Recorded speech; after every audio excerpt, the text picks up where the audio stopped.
ہم ماضی میں غلط پالیسیز اپناتے رہے، ہماری اسٹیبلشمنٹ بھی، ریاست بھی اور حکومت نے بھی، ان سے بہرحال ہم نے اب آگے بڑھنا ہے، اور پاکستان کی سلامتی ہم نے کسی اور ملک کے دارالخلافے کے بجائے پاکستان کے اپنے دارالخلافے میں ہی تلاش کرنی ہے، تو شاید ہماری کوئی بھلائی ہو۔ بصورت دیگر جس دشمن کا ہمیں سامنا ہے، اینیمی ودن، تو وہ تو بہت پوٹنٹ ہو گیا ہے، اور مانسٹرز یو کریٹ، تو ایٹ ٹائمز وہ پھر آپ ہی کو دانت دکھاتے ہیں اور دانت دکھا رہے ہیں، تو وہ ایک بہت بڑی پرابلم ہوگی اگر تو ہم نے ابھی بھی یہ ناؤ اور نیور والی سچویشن ہے۔ فیصل صاحب، میں انٹرجیکٹ کروں؟ میں اللہ کرے کہ میرا ہر تجزیہ غلط ثابت ہو جائے، مجھے یہ لگ رہا ہے کہ اس حکومت کی، جس میں آپ سارے شامل ہیں، یہ ایبلٹی ختم ہو گئی ہے ان مسائل کا حل ڈھونڈنے کے لیے۔ دیکھیں، اگر تو ان سارے مسائل سے کیا آپ کی مراد؟ Especially law and order, law and order بھی دو طرح کا ہے، ریلیجس اینڈ جو ہے بھتہ خوری، ہر چیز کی میں اس میں شامل کر رہا ہوں۔ بدقسمتی کے ساتھ جو اسٹیٹسٹکس ہیں وہ یہی بتاتے ہیں کہ یہ بڑا ہے، اور ہم بھی یہ فیل کر رہے ہیں کہ یہ بڑا ہے، سامنے نظر آ رہی ہے ساری کی ساری چیزیں۔ اس کے پس منظر کیا ہے؟ As you said in your intro کہ آپ نہیں چاہتے فنگر پوائنٹنگ، اور ہماری بھی کوشش یہی ہے، یہی وجہ ہے کہ باوجود اس کے کہ یہاں ابھی یہ سیاسی سے زیادہ پچھلے 3 روز سے جو سلسلہ ہوا ہے وہ انتہائی افسوسناک اور انتہائی الارمنگ بات یہ ہے کہ بعض لوگوں نے کوشش کی ہے کہ یہاں لنگوسٹک رائٹس ہو جائیں۔ فارچونیٹلی ہم نے رسپانسبلٹی کا مظاہرہ کیا، بیٹھ کے انگیج کرنے کی کوشش کی، کم از کم پولیٹیکل فورسز تو آپس میں انگیج ہو جائیں تاکہ سنگل آؤٹ کریں ان لوگوں کو کہ جو اگر انہوں نے سیاسی جھنڈا اٹھایا ہوا بھی ہے تو کم از کم وہ سیاسی لوگ نہ ہوں۔ لیکن جس طریقے سے گھروں کو، عبادت گاہوں کو نظر آتش کرنے کی کوشش کیا گیا اور جو کچھ ہوا ہے تو وہ بہت زیادہ الارمنگ تھا۔ وجوہات اس کی بہت ساری ہیں، آگے کس طرح سے بڑھ سکتے ہیں۔ میں یہی سمجھتا ہوں کہ جو ہم کاغذ پہ لکھتے ہیں ہر چند ماہ کے بعد اور میڈیا کو نشر کرتے ہیں کہ مجرم کو مجرم گردانا جائے، خواہ اس کی کوئی بھی زبان، کوئی بھی مذہب، مسلک ہو، کوئی بھی سیاسی نعرہ جرم لگاتا کیا؟ ہو۔ کیا چیز؟ جرم اگر کرتا ہے تو جرم مجرم ہے۔ اگر ہے، ایک آدمی مجرم ہے تو اس کو آپ کورٹ آف لا میں لے کے جائیے اور اس کے خلاف کارروائی کیجیے۔ بصورت دیگر اگر تو کسی آدمی کو پکڑا جائے اور میں یہ کہوں کہ میں گھیراؤ کروں گا تھانوں کا، یا میں کسی علاقے میں چھاپا مارا جائے اور میں یہ کہتا ہوں کہ جی میرے کانسٹیٹوئنٹس کو تنگ کیا جا رہا ہے، حل کیا؟ حل یہی ہے کہ اگر میں بینگ اے پولیٹیکل پارٹی یا پولیٹیکل ریپرزنٹیٹو اگر اس طرح کا کوئی کام کرتا ہوں تو مجھے بھی بک کریں، مجھے بھی چارج کریں، ایکسپوز کریں اور مجھے بھی چارج کریں کہ یہ وہ لوگ ہیں کہ جو چاہتے نہیں، صرف لپ سروس کرتے ہیں اور چاہتے نہیں کہ یہ مسئلہ حل ہو۔ شرمیلا فاروقی صاحبہ، جنوری 1، 2012 میں پاکستان ہوگا کہ نہیں، اور اگر ہوگا تو اس کی کیا شکل ہوگی؟ مبشر، دیکھیے اگر ہم پازیٹیولی سوچیں، اور ہمیشہ ہم بڑی ایک باشعور کیا ہم زندہ قوم نشہ ہے۔ کر رہے ہیں پازیٹیولی نہیں سوچیں؟ نہیں، ہم کیا ہم کچھ پیسمزم کھا میں کے؟ چلے نہیں، جاتے ایک منٹ میری ایک بات نہیں، سنیں، ایک سیکنڈ، کتنے لوگ مریں گے؟ اور نہیں میں اس پہ آ رہی ہوں نا۔ دیکھیں، ہم اگر پازیٹیولی سوچیں، اور ہم نے سوچا ہے، ہم نے 65 کی جنگ کے بعد بھی بولا کہ جی پاکستان نہیں رہے گا، اکثر تجزیے ہم نے سنے نہیں، یہ نہیں کہا۔ قوم کا موریل ڈاؤن رہتا ہے اس وقت جو حالات ہیں، اور خصوصی طور پہ لا اینڈ آرڈر، دہشت گردی کے حوالے سے واقعی ہم سب بھی بیٹھ کے سوچتے ہیں کہ آئندہ 6 مہینے سال بعد پاکستان کیا اس کی حالت ہوگی، وہ رہے گا کہ نہیں رہے گا۔ لیکن اگر ہم میں اپنا جواب ریفریز کر کے آپ کو بتاتی ہوں، میں پازیٹیولی سوچتی ہوں تو مجھے پتا ہے کہ پاکستان رہے گا۔ شرمیلا جی، I'll rephrase my question with your permission بڑی کوئکلی۔ پاکستان رہتا ہے تو جو 35,000 لوگ ابھی تک صرف 3 سالوں میں اپنی جانیں دے چکے ہیں، ان کے گھر والوں کے لیے کیا رہا؟ پہلی بات۔ دوسری بات یہ کہ آنے والے دنوں میں ہمارے پازیٹیو ایٹیٹیوڈ یا آپٹمزم سے جو جانیں جا رہی ہیں اور جو حالات بد سے بدتر ہوتے جا رہے ہیں، وہ ہم لوگوں کو کیا تسلی دیں؟ مجھے آپ صرف یہ بتائیں، میں آج لوگوں کو کیا اچھی خبر دوں؟ چلیں آج کے دن کی بتا دیں۔ دیکھیے، بالکل آپ نے صحیح کہا، 35,000 نے 37,000 لوگ شہید ہوئے ہیں اس جنگ کے اندر، لیکن اگر ہم نا امیدی میں چلے جائیں، مایوسی کا دامن پکڑ لیں تو پھر تو کوئی ہوپ ہی نہیں ہے نا۔ امید پہ ہی دنیا قائم رہتی ہے، اور امید پہ ہی یہ پاکستان چل رہا ہے۔ ہم نے تو بہت پہلے یہ فیصلہ کر لیا تھا، آپ بہت لوگوں سے نے لوگوں نہیں نے، چلانا، ہم نے امید نہیں پہ چلانا ہے۔ ہم نے چلانا ہے، لیکن اس کے ساتھ ساتھ ہم نے قوم کا موریل ڈاؤن نہیں کرنا۔ کیسے نہیں کرنا؟ بہت بڑے میں آپ کو چیلنجز ہیں۔ ایک آپ نے کوٹ کر دیتا ہوں، سولوشنز کی بات کریں، اگر آپ مجھ سے وجوہات پوچھیں گے کہ آج دہشت گردی کیوں آ گئی ہے یا آج بھتہ خوری کیوں بڑھ گئی ہے یا آج کڈنیپنگ فار رینسم کیوں بڑھ گئی ہیں، تو میں اس کی وجوہات میں چلے جاتی ہوں، کیونکہ بے روزگاری بھی بڑی ہے، پاپولیشن بھی بڑی ہے. آج ہر شخص یہ کہتا ہے کہ جی مجھے کسی نہ کسی صورت ایک وقت کی روٹی اپنے گھر والوں کو لے کے دینی ہے، چاہے میں کسی کو ماروں، موبائل چوری کرتے ہوئے میں اس کو ہلاک کر دوں. تو دیکھیے ویسے یہ میں آپ ایک کو ایک مینٹالٹی، انصاف کی ایک بات بتاؤں، موب معذرت کے وائلنس ساتھ دیکھیے نا، موب وائلنس معذرت کے آپ ساتھ دیکھیے اگر میرے کہ گھر والے آج بھوکے ہوں، ایک منٹ، آپ بالکل اگر ماریں گے میرے گھر گولی، والے بھوکے ہوں، میں آپ کا موبائل بھی چوری کروں گا، میں بیگ بھی چوری کروں گا، اور میرے آپ لیے مجھے جائز گولی ہو بھی جائے گا. ماریں گے. آپ مجھے نوکری نہیں دے رہے، میرٹ پہ کام نہیں دے رہے، میرے کام نہیں ہو رہے، اور میرے گھر والے فاقہ کریں. ایک سیکنڈ ذرا تحمل سے میری بات سنیں نا. میں تو بالکل صحیح کہہ رہی ہوں، میری یہ حالت ہو تو میں بھی بولوں جی گولی مارو، کچھ کرو، میں کچھ پیسے لے کے گھر جاؤں، اپنے بلکتے بچوں کو روٹی کھلاؤں. لیکن دیکھیے اس طریقے سے قومیں چلتی نہیں، نہ ملک چلتے ہیں، نہ حکومتیں چلتی ہیں.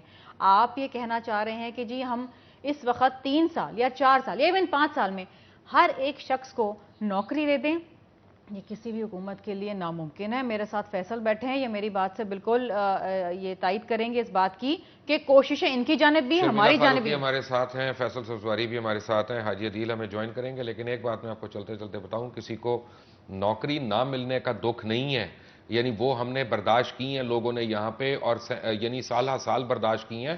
دکھ ان کو ہے جب وہ آؤٹ آف میرٹ دیکھتے ہیں کسی کو، وہ ان کے جو ہے نا سامنے دندناتا پھرتا ہے. دکھ ان کو اس وقت ہوتا ہے، غصہ اس وقت آتا ہے کہ جب ایک چور جو ہے وہ یعنی چوری کے مال سے بنگلے بنا لے یا اپنا یاٹس خرید لے یا کشتیاں لے لے اور گاڑیاں لے لے، پھر وہ جب ان کے سامنے عزتدار بن کے آتا ہے پھر ان کو غصہ آتا ہے. اپنی نوکری نہ ہونے پہ اتنا غصہ نہیں آتا. All of that after break. Take a break.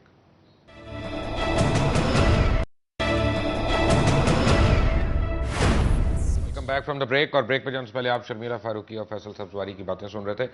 میں آپ کو بتاؤں کہ ہائیلی والیٹائل ایریاز جو ہیں کراچی میں، جہاں 2010 میں 130 مرڈرز ہوئے ہیں، ان ایریاز کے اندر سر میں کہہ رہا ہوں، پورے کراچی کی بات نہیں کر رہا، سچل میں 218 ہوئے، شارع فیصل پہ 156 ہوئے، اور کرنگی انڈسٹریل ایریا میں 169 مرڈرز ہوئے. 69 کو اردو میں کیا کہتے ہیں جناب؟ 159 مرڈرز. 69 اوکے.